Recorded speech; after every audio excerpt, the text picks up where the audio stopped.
أعوذ بالله من الشيطان الرجيم بسم الله الرحمن الرحيم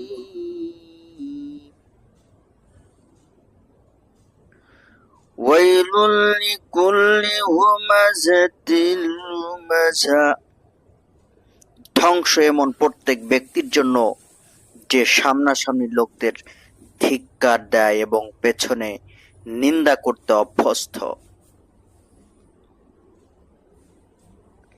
আল্লাযী জামাআ মালান ওয়া আদ্দাদাহ, যে অর্থ জমায় এবং তা গুনে গুনে রাখে।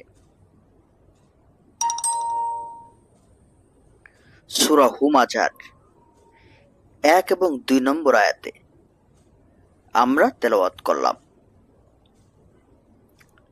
1 নম্বর আয়াতে বলা হচ্ছে ধ্বংস এমন সব ব্যক্তির জন্য যে সামনাসামনি লোকদের ধিক্কার দেয় এবং পেছনে নিন্দা করতে অভ্যস্ত।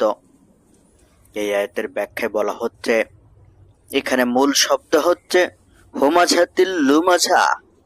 আরবি ভাষায় এই শব্দ দুটি অর্থের দিক দিয়ে অনেক বেশি কাছাকাছি অবস্থান করছে, এমনকি কখনো শব্দ দুটি সমার্থক হিসেবেও ব্যবহৃত হয়, আবার কখনো দুইয়ের পার্থক্য হয়, কিন্তু সেই পার্থক্যটা এমন পর্যায়ের যার ফলে একদল লোক হুমাযার যে অর্থ করে অন্য একদল লোক লুমাযারও সেই একই অর্থ করে।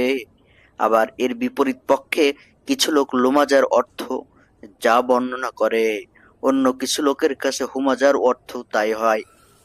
এখানে যেহেতু দুটি শব্দ একসাথে এসেছে এবং হুমাযাহ এবং লুমাযাহ শব্দ ব্যবহার করা হয়েছে, তাই উভয় মিলে এখানে যে অর্থ দাঁড়ায় তা হচ্ছে সে কাউকে লাঞ্ছিত ও তুচ্ছ তাচ্ছিল্য করে, কারোর প্রতি তাচ্ছিল্য ভরে অঙ্গুলি নির্দেশ করে, চোখের ইশারায় কাউকে ব্যঙ্গ করে অথবা কারো বংশের নিন্দা করে, কারো ব্যক্তি সত্তার বিরুদ্ধে সমালোচনা করে, কারো মুখের উপর তার বিরুদ্ধে বিরূপ মন্তব্য করে, কারো পেছনে তার দোষ বলে বেড়ায়, কোথাও চগলখুরি করে এবং এর কথা ওর কানে লাগিয়ে বন্ধুদেরকে পরস্পরের অর্থে লেলিয়ে দেয়, কোথাও লোকদের নাম বিকৃত করে খারাপ নামে অভিহিত করে, কোথাও কথার খোঁজায় কাউকে আহত করে এবং কাউকে দোষারোপ করে।